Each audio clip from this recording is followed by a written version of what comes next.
Hi, welcome to our channel where we share the most intriguing stories. When Tom returned home after days at his father's hospital bedside, he expected peace. Instead, he found his lawn paved over, his wife's memorial destroyed, and a $19,000 invoice from an HOA he never joined. What followed was not just a fight, it was war, and Tom was done backing down. I pulled off the highway just after sunset, the Texas sky still bruised purple from the heat of the day, my daughter half asleep in the passenger seat, and my mind still stuck in the antiseptic corridors of the Houston hospital. 4 days of hard chairs, vending machine coffee, and listening to machines breathe for my father had drained me more than any oil field assignment ever had. All I wanted was to get home, unlock the door, and pretend for one evening that the world wasn't actively trying to test my patience. As the headlights swept across the front of the house, my foot eased off the gas without me even realizing it. Something was wrong, very wrong. Where my lawn should have been, thick, green, stubbornly alive despite the Texas sun, there was concrete. Not patches, not a path. The entire front yard was gone, buried under a smooth, pale slab patterned to look like stone. A new curb framed it neatly. Decorative rocks lined the edges, and right in the middle, staked into the ground like a flag on conquered land, stood a sign I had never seen before. Sunridge Oaks Homeowners Association, Unified Facade. Unified Standards. Welcome. I just sat there, engine idling, staring like my brain had decided this was too stupid to process in real time. My daughter woke up enough to squint through the windshield. Dad, did someone pave our yard?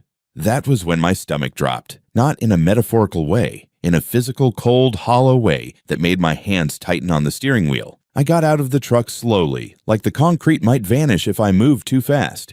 It didn't. I walked the length of what used to be grass, my boots scraping over something that still smelled faintly wet and chemical. The memorial bench was gone. The flowers my wife had planted before she died, torn out so cleanly it was like they'd never existed. In their place was a tasteful little square of stamped concrete, perfectly centered, perfectly soulless. Taped to my front door was a thick envelope. I didn't even open it inside. I stood there under the porch light, hands shaking now, and pulled out the invoice, $18,950, for mandatory aesthetic alignment within visual propagation zone, payable within 10 days. Failure to comply, it said, could result in a lien placed on my property. It was signed by the Sunridge Oaks HOA. I wasn't a member. I had never been a member. I bought this place specifically to avoid people like this. I called the police because I needed someone official to tell me I wasn't losing my mind. 2 officers arrived, polite but clearly confused, and walked the property with me while I explained, probably too fast, that I didn't belong to any association and had never approved any work. One of them called the contractor listed on the invoice. The guy showed up 20 minutes later, nervous, sunburned, holding a clipboard like it could shield him. He said he had a contract. He said it had my signature. When he showed it to me, I laughed once, sharp and ugly, because it wasn't even close. Whoever forged it didn't bother to match the slant or pressure. It was my name, written by someone who had only ever seen it typed. The officers explained carefully that since the work had already been completed and the contractor claimed authorization, this was heading into civil territory. They took a report for the suspected forgery and left me standing there with concrete where my lawn used to breathe. After they left, I called an independent appraiser I'd worked with years ago and begged him to come out the next morning. Even in the dark, I could see hairline cracks where water should have been draining. Whoever did this hadn't just erased grass. They'd messed with the land itself. As I stood there, my neighbor from down the road shuffled over, cane tapping softly against the pavement. He looked at the yard, then at me, and shook his head. He told me he'd seen the HOA president, a woman named Karen, on my property 2 days earlier while I was gone, walking around with someone she called an inspector, pointing at the ground like she was planning a remodel on a house she didn't own. I thanked him because that's what you do when you're trying not to explode. That night, I didn't sleep. I sat at the kitchen table with the invoice, the photos on my phone, and the quiet understanding that someone had decided my absence meant permission. The next morning, the concrete still looked just as wrong in the daylight. Somehow I'd hoped it would be less offensive when the sun came up. It wasn't. It looked like a corporate plaza had metastasized in front of my home. The early frost had settled in the seams like tiny white veins. The memorial patch where my daughter used to sit by her mom's flowers was now a sterile corner of polymer stone. The only good news was that the appraiser showed up right on time, jaw tightening the moment he stepped out of his truck. He walked the perimeter with a level and a camera taking photos, making notes. Halfway through his inspection, he squatted by the curb and muttered, "Jesus, they cut into your root line. You see this? They poured right over your subsurface drain. If the slope's even slightly wrong, runoff's gonna flow straight under your foundation." When I asked how bad it could get, he replied, "If it gets under the slab, it could crack. If it cracks, you're not talking about lawn damage anymore. You're talking tens of thousands in structural repairs." Neat. Once he left, I changed into a clean shirt, printed every scrap of property documentation I had, and drove 3 miles down the road to the Sunridge Oaks HOA office. The building was one of those beige prefab units masquerading as respectable architecture, columns that didn't hold anything up, windows that didn't open. I walked in past a fake fern and a receptionist with a bored look and a nameplate that said Amber. "I'm here to speak to Karen Whitman," I said. "It's regarding a bill I received." Amber's fingers stopped mid-click on her mouse. "Are you a homeowner in Sunridge Oaks?" "Not even a little." That got me a half blink. "I'll check if she's available." Karen didn't make me wait. She strutted out of her glass office like she'd been waiting for this moment her whole life. Early 60s, maybe late 50s, athletic tan, hair the color of expensive printer paper, not a line out of place. She gave me a tight, practiced smile and gestured toward her office. "Mr. Garrett, I assume." "I think you know who I am," I said, stepping inside. Her office was an altar to conformity. Neutral tones, framed landscape prints, one bookshelf of untouched HOA manuals. She motioned to a chair, and I stayed standing. "I received an invoice from your association," I said, "for nearly $19,000. I didn't request any work. I'm not a member. And I'd like to know what the hell is going on." She nodded slow and rehearsed. "Yes, Mr. Garrett. I assumed you might have questions." The improvements were part of a visual harmonization directive enacted by the HOA Board under Guideline 4.2c. It applies to all properties that fall within the visual propagation zone of Sunridge Oaks. Visual propagation zone? Yes. Any properties visible from the main entrances or primary transit corridors of our community. "My home isn't in your community," I said, holding up my deed like a crucifix. "It's not in your legal boundaries." I specifically bought it because it wasn't under any HOA. Karen gave me the kind of smile usually reserved for misbehaving children and tax auditors. The propagation zone isn't about jurisdiction. It's about maintaining a unified appearance across our broader visual environment. You benefit from the property values in Sunridge Oaks. It's only fair that your property aligns with our standards. I blinked. "Let me get this straight. Because you can see my house from your sidewalk, you think you have the right to tear up my yard and send me a bill. We didn't tear it up. We improved it. And we submitted notice." "No, you didn't. No certified letter, no in-person delivery. Nothing." Her expression didn't change. "Our notice protocol is internal. Posting a public directive within our community satisfies the dissemination requirement. It's your responsibility to stay informed." I laughed, sharp and humorless. "That's not how any of this works. You poured concrete over my wife's memorial garden. You tore up drainage that's critical to my home's foundation. You faked my signature on a work order. That's not a guideline violation. That's a crime." Her smile finally faltered for half a second. The contractor was under the impression that the paperwork was legitimate. "If there was a clerical error, I'm sure we can resolve it civilly." "Clerical error? Are you kidding me?" Karen stood up suddenly, cutting the conversation short. "Mr. Garrett, we're not trying to antagonize you. We're trying to preserve the integrity of our neighborhood. If you disagree with the invoice, you are, of course, free to dispute it through the standard legal channels. But I'd remind you, failure to remit payment within 10 days will result in action to secure lien placement." She handed me a new copy of the invoice, this one printed on heavier paper. I took it without a word and walked out of that place like it was on fire. That afternoon, I scanned every document I had and forwarded them to my lawyer, Phil, retired federal prosecutor, now working civil litigation and real estate. He called me 20 minutes later. "Jesus Christ, Tom, did you piss off a cult?" "Close enough," I said. By evening, I had 3 emails from the HOA, one confirming the balance due, one reiterating the deadline, and one that included a PDF of the work agreement, with the fake signature still there, proudly sitting next to a forged HOA seal. I stared at it for a while until it stopped looking like a document and started looking like a weapon. The sun hadn't even broken over the ridge when I was already pacing across the newly laid concrete that was now my front yard, coffee in hand, rage on a slow boil. It wasn't just the absurdity of the situation, it was the precision of the violation.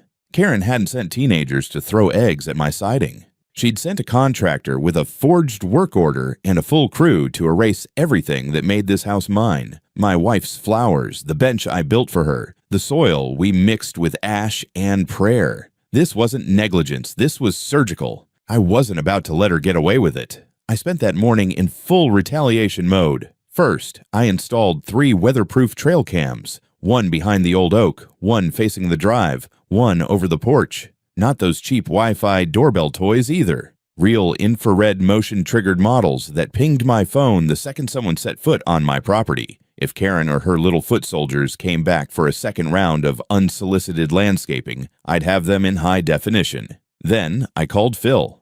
"Look," he said mid-yawn, "I've read the documents. It's forgery, plain and simple. No HOA, no matter how drunk on power, has authority over a property outside its recorded boundaries. I checked the county assessor's map this morning. Your land is clean. The moment they stepped foot on it and made a physical alteration without your permission, that was trespass, destruction of property, and if they used a falsified contract, we're looking at wire fraud if any of it crossed state lines electronically." "Good," I said. "How fast can we hit them?" "We'll start with 2 things," he replied. 1, we'll file a police report for the forged document. 2, I'll file a cease and desist against the HOA and their contractor. Then we prep a civil suit for damages and injunctive relief. You'll want to hire an appraiser, by the way." "Already did," I said. "He says the concrete may have compromised the foundation drainage." Phil whistled low. "Excellent. That just added a few more zeros." That afternoon, I drove over to the county records office. I needed certified copies of my parcel data, plat map, zoning exemption, and HOA exclusion clause, all of which, to their credit, the clerk produced in under 10 minutes. I had them notarized before I walked out the door. After that, I swung by the sheriff's substation and filed the forgery complaint in person. The deputy on duty actually muttered, "Not them again," when I mentioned Sunridge Oaks HOA. That was a good sign in its own twisted way. On my way home, I stopped by Ron's place. He lived a few lots down and was known for having the best lawn on the entire road. The man trimmed his hedges with barber scissors. He was out on his porch reading when I pulled up.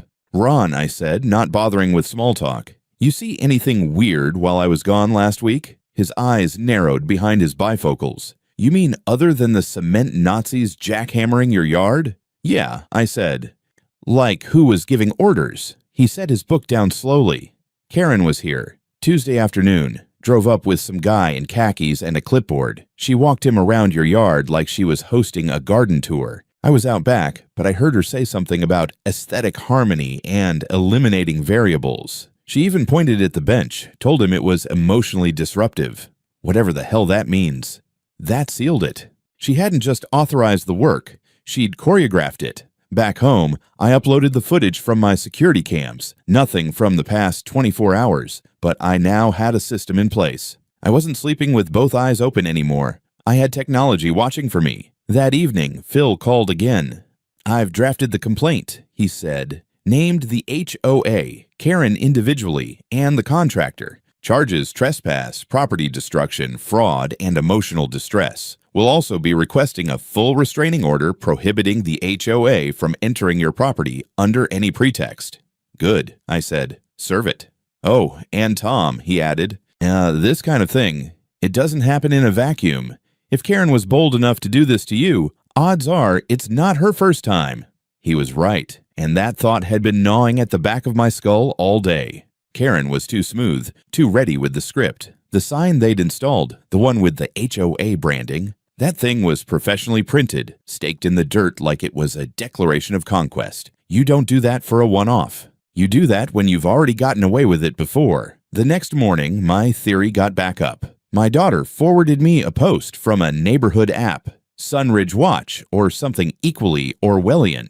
Karen had made a statement publicly about bringing visual cohesion to edgelots. People in the comments were confused. A few cheered her on. Others asked, "Didn't that guy's house not even belong to us?" Someone replied, "Karen said he signed off. It's legal." A woman named Maureen chimed in. "She did the same thing to our yard last year, ripped out our mailbox and installed a brick one for the aesthetic. Sent us the invoice after. We paid it. Thought we had no choice." There it was. I reached out to Maureen that evening. She lived 2 streets away, just far enough from the HOA's core that her house was technically outside the covenants. She confirmed it. Karen had used the same language: visual zone compliance, inherited standards, non-member obligations. But Maureen had folded, paid the bill, didn't ask questions. She sounded both embarrassed and angry. By the end of the day, Phil had 3 affidavits: mine, Ron's, and Maureen's. We weren't just building a case anymore, we were building momentum.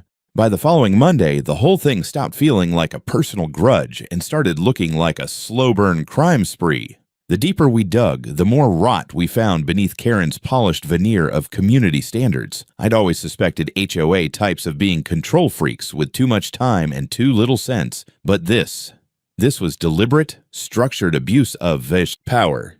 The civil suit was officially filed by noon. Phil had it couriered straight to the HOA office, along with the cease and desist letter, the formal complaint about trespass and property damage, and a notarized copy of the forged work order, highlighted in glorious color. For good measure, we included a demand for immediate removal of the concrete slab and full restoration of the yard under supervision. We didn't expect compliance, of course. This wasn't about playing nice. It was the legal equivalent of throwing the first punch and daring them to swing back. Karen responded exactly as expected, not with a formal statement, not with a lawyer, no. She posted a public update to the HOA board's website under President's Notes. I nearly choked on my coffee reading it. Sunridge Oaks remains committed to protecting the aesthetic integrity of our community. Certain fringe properties, while technically outside HOA jurisdiction, fall within the visual spectrum of the neighborhood and therefore influence collective value. The recent legal posturing from one such homeowner is unfortunate and disappointing, but we stand by our standards. Beauty is not a matter of borders, it's a matter of principle. I couldn't decide if she was quoting Mussolini or Martha Stewart. Phil laughed when I sent it to him. Jesus, she's daring us to escalate. I like it. Makes her look like an arrogant idiot in court. Meanwhile, the contractor started sweating. A man named Denny Karp, mid-40s, sun damage, salt-of-the-earth type who looked like he'd rather eat drywall than talk to lawyers. Phil got a call from Denny's attorney, who said his client wanted to cooperate fully. Apparently, Denny had no idea the contract he worked from was forged. When Karen faxed it to him, yes, faxed, like it was 1997, she claimed the original signature was on file. Denny came into Phil's office 2 days later and gave a full sworn statement. He didn't just throw Karen under the bus. He put her under the concrete mixer. She told me the homeowner was traveling, he said he'd agreed verbally and we were behind schedule. She was pushy, real pushy. Threatened to blacklist me from future HOA work if I didn't move fast. I should have checked harder. I didn't. I thought I was helping some suburban cleanup job.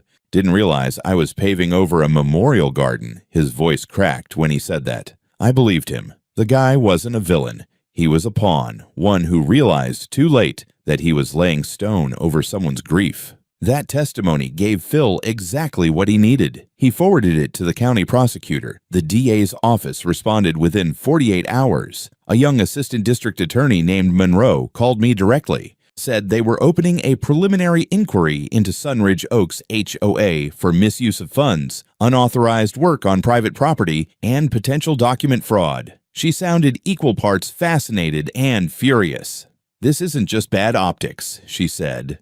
If we find a pattern of coercion, misappropriation of HOA resources, and falsified communications, this could turn criminal fast.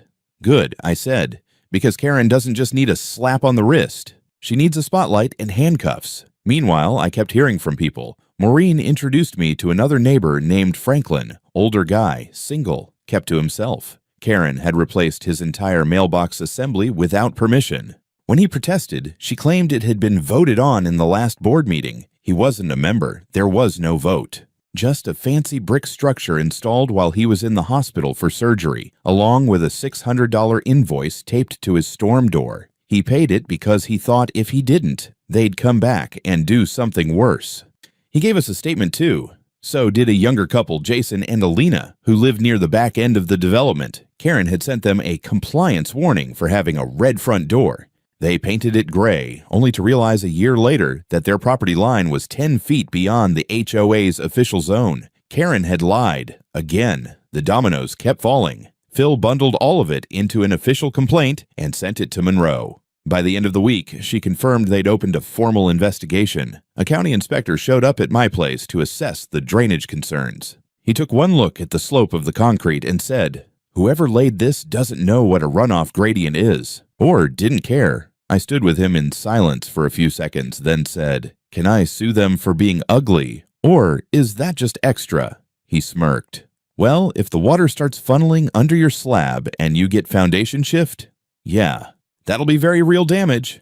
Guess I'll pray for a dry spring." We shook hands. I didn't feel better, but I felt like the tide was finally moving. The kicker came on Sunday. One of the HOA board members, a man named Carl Bennett, called Phil out of nowhere, said he couldn't take it anymore, said Karen had been railroading votes, bullying dissenters, and threatening people with fines that didn't exist. "She told me she was protecting property values," Carl said in his sworn deposition. But it started feeling more like she was building an empire. He admitted Karen often skipped formal votes, made decisions by executive action, and doctored meeting minutes before submitting them to the HOA records portal. His voice shook while he spoke, like he knew he should have come forward sooner. Phil looked at me after reading the transcript. "We're not just suing a rogue HOA anymore," he said. "We're exposing a small-town dictatorship." And for the first time in a week, I actually smiled. I should have known Karen wouldn't go down without flailing. For a woman who built her life around vinyl fences, seasonal mailbox flags, and weaponized neighborhood unity, the thought of losing control must have felt like drowning. So she did what tyrants always do when cornered. She doubled down. It started subtly. An envelope in my mailbox, no return address, typed label, printed on cheap cardstock. Inside, a notice titled "Intent to Collect, Non-Compliance Fee." The amount? Exactly $18,950. Again. Apparently, having a pending lawsuit didn't stop the HOA from playing pretend. The letter claimed I had failed to satisfy dues related to property aesthetic violations, and that the HOA would be initiating lien proceedings to protect the financial interests of the community. The language was hilariously overconfident for a threat with no teeth, but still, when you're facing someone willing to forge your signature, it's not just paperwork. It's psychological warfare. I sent it to Phil, who called it legally meaningless garbage, but added, "It's also laying groundwork for harassment. Let them keep it up. It helps us." 2 days later, they kept it up. I came home from work and found two men in ill-fitting polo shirts standing on my front path. One of them was snapping photos of my driveway. The other was holding a clipboard. They wore laminated badges that said, "Compliance Officer, Sunridge Oaks, HOA." I pulled into the drive slow, real slow, then got out and calmly asked them who the hell they thought they were. The taller one answered, trying to sound authoritative. "Sir, we're conducting an inspection as part of a pending lien assessment. Your property is non-compliant with mandated facade standards." "You're standing on private property," I said. "And you're about to get trespassing charges filed on top of whatever HOA fantasy you're playing dress-up in." He blinked. "We're authorized representatives." "No, you're not," I said, pulling out my phone. "You're two guys with name tags made on a Staples printer, and you've got 10 seconds to get off my land before I call the sheriff and show them the restraining order in my glove box." They left, slowly, taking a few more pictures as they backed off, like it would somehow retroactively legalize their little invasion. I reported the incident to the sheriff's office. Again. They promised to follow up. Again. Then the emails started. Photoshopped images. Doctored, time-stamped pictures of my lawn before improvements. Completely fake. One even had a date from last summer, showing an overgrown yard with weeds waist-high and a tipped-over trash bin. I zoomed in on the photo. There was a newspaper visible in the corner. I looked up the front page. It was from 2019. I hadn't even lived in the house yet. Phil called it a low-effort smear campaign, but it still made him angry. They're manufacturing a narrative, he said, trying to poison public perception before the hearing. It's sloppy but effective with the gullible. The good news: every single email went into our evidence file. Every one of Karen's digital fingerprints added fuel to the fire. But the best development came 2 days later. We got an anonymous tip. An envelope slid under Phil's office door. No return address. Inside, a printed copy of HOA internal meeting minutes from 6 months ago. Highlighted sections showed Karen proposing the Visual Propagation Zone Enforcement Protocol as a non-voting action under Emergency Aesthetic Authority. That wasn't just gibberish, it was non-binding gibberish. HOA bylaws require majority board approval for any new enforcement rules, especially ones that affect non-member properties. According to the document, only Karen and one other member had signed off. The others weren't even present. It was signed in ink by Carl Bennett. Phil got Carl back on the phone. "Is this real?" he asked. Carl sighed. "Yeah, she told us it wasn't an official vote, just a concept. I didn't know she filed it like it passed. She even told me she had legal cover to enforce it." "She lied," Phil said. "To you and everyone else. And now it's part of a criminal investigation." Carl agreed to testify, under oath, that he had never voted to authorize Karen's visual zone policy. That put Karen squarely on the hook for unilateral abuse of position. By then, the media caught wind. A local blog ran a short post. "Lawsuit filed against rogue HOA. Property owner claims concrete retaliation." The headline made me sound like a tinfoil hat guy, but the content was accurate. And once the story went up, the comments poured in. Other homeowners, some anonymous, some brave, started coming forward. "She fined me for not watering my lawn during a drought restriction. She removed my political sign, claiming it violated community neutrality. I live 5 houses outside the HOA. She told my wife that our curtains lowered neighborhood morale." It was like lifting the lid on a septic tank. That week, Phil amended the suit to include new plaintiffs: Maureen, Franklin, Jason, and Alina, even Carl. It wasn't just my case anymore, it was a class action. And with that, Karen made one last desperate move. She hired a PR firm. Within 48 hours, a glossy flyer appeared in every mailbox within 3 miles. Sunridge Oaks, a community of vision. It featured stock photos of smiling families and freshly mowed lawns. Karen's face appeared at the bottom next to a message: "Preserving our standards, defending our future. Together." My daughter picked it up off the porch and deadpanned. "So, this is what fascism looks like in pastel." Phil laughed for a full minute when I told him, but beneath the jokes, I could feel the pressure building. Karen wasn't just trying to win in court. She was trying to win in the court of public opinion. She was cornered, but not broken. Not yet. By the time we stepped into the courtroom, the story had already outgrown me. It wasn't just about concrete anymore. It wasn't even about Karen. It had become something uglier. How far authority could go unchecked when nobody dared to challenge it. And now we were challenging it, with everything we had. The courtroom itself was smaller than I expected. No wood-paneled grandeur, no soaring ceilings, just a few rows of benches, a raised platform, and a judge who looked like she had zero patience for suburban drama. Good. We didn't bring drama. We brought proof. Karen walked in flanked by her lawyer, a polished corporate type with dead eyes and a voice like decaf coffee. She was dressed like a first lady at a garden party. Beige suit, pearls, hair sprayed into immortality. Her face was calm. I almost respected the performance. Almost. Phil opened strong. He presented the forged work order immediately, comparing it side by side with verified documents that had my actual signature. The difference was obvious. The judge squinted, nodded, and jotted something down. Then he rolled out the site photos, before and after. The memorial bench, the flowers, the concrete slab now spidering with small surface cracks. And then came the drainage report. Due to the slope and a lack of subsurface grading, Phil said, the installed structure directs stormwater runoff toward the property's foundation. Long-term exposure could cause structural instability, erosion, and subsurface mold. Estimated restoration cost exceeds $35,000. Karen's lawyer objected on grounds of speculation. The judge allowed it. Speculation wasn't the claim. The damage was. Then came Denny. I didn't know what to expect from him when he walked up to the stand. He looked uncomfortable in a collared shirt, as if it was choking him. But when he started talking, the room shifted. He wasn't just nervous. He was ashamed. She called me directly, he said, voice low but steady. Told me the homeowner had already agreed, but needed the job done while he was away. Said I'd lose future contracts if I didn't make it quick. She faxed me the signature and said the original was in archives. I didn't question it. I should have. But she sounded like she ran the whole street. Phil asked, did she mention that the property was outside the HOA? Denny nodded. She said it didn't matter, that they had the right to improve aesthetic continuity. I didn't think to check. I just did the job. Do you regret it? Denny swallowed hard. I paved over a goddamn memorial garden. Yeah, I regret it every day. Karen's lawyer tried to discredit him, said he was seeking to avoid liability. Denny didn't flinch.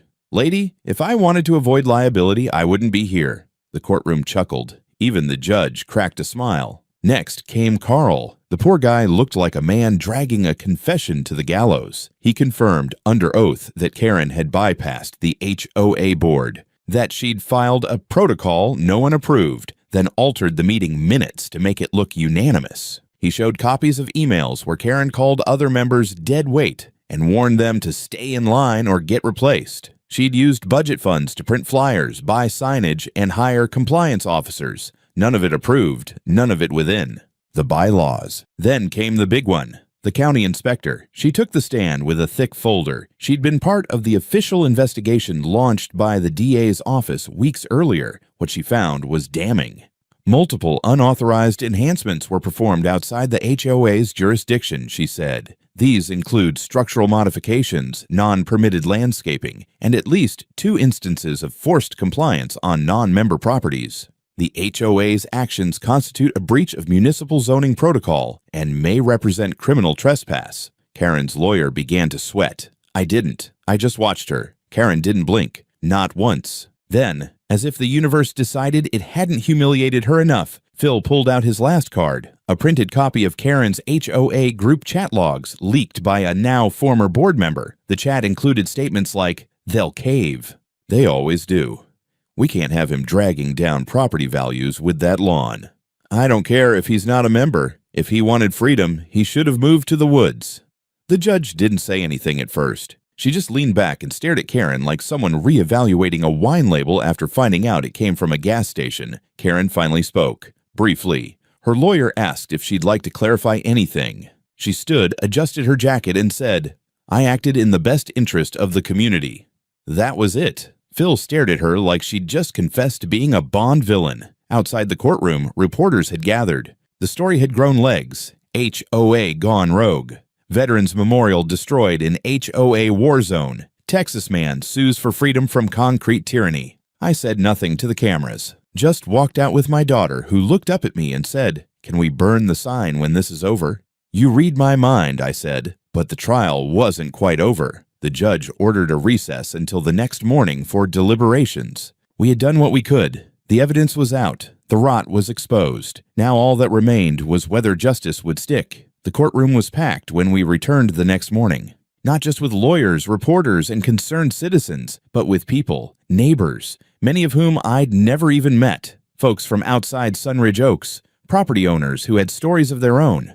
People who had stayed silent for years, assuming no one would believe them, or worse, that they were the only ones. Karen sat at the defense table like a woman who still believed the world would bend to her spine-straight posture. Her hair was immaculate, her hands folded neatly over a leather-bound planner. But her face was different now. The smugness had calcified into something brittle. Not fear exactly, but certainty cracking at the edges. The judge called the court to order, her voice firm.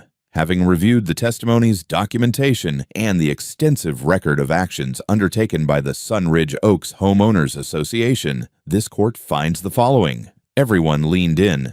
Even the air held its breath. 1. The HOA had no legal jurisdiction over the plaintiff's property, as confirmed by county records and zoning designations. 2.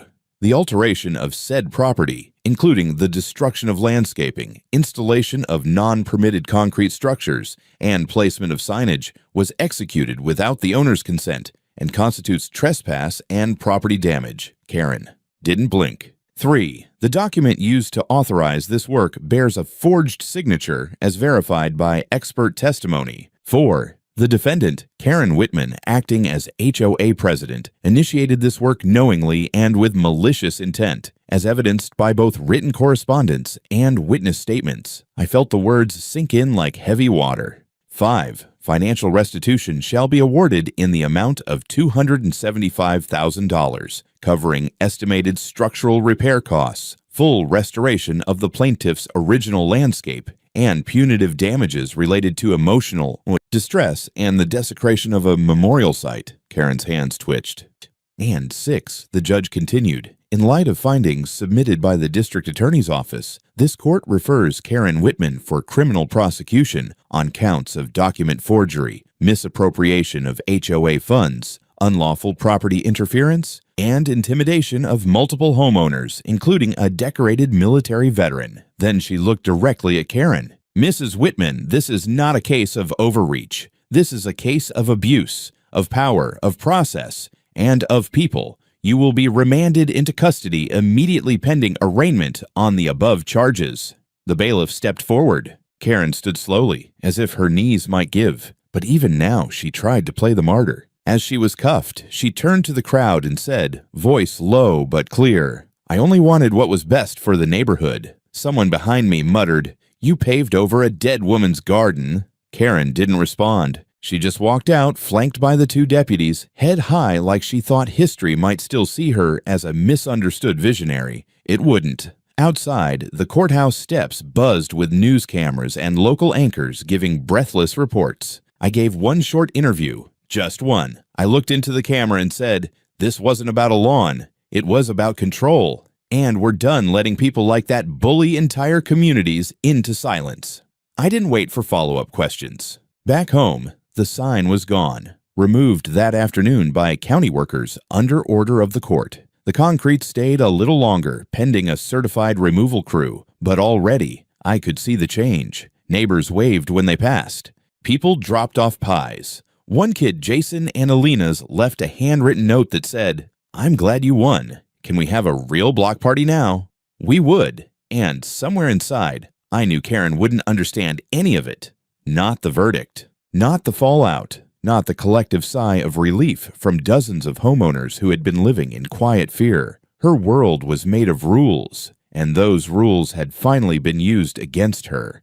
3 weeks after the verdict, the front lawn was a mess, and for once that felt right. The concrete had been jackhammered and carted away in sections, revealing scorched, compacted soil underneath. The flowers were gone, of course, and the old irrigation lines had been shattered beneath the slab. But I didn't mind the destruction. It was honest now. And for the first time in months, I felt like the land could breathe again.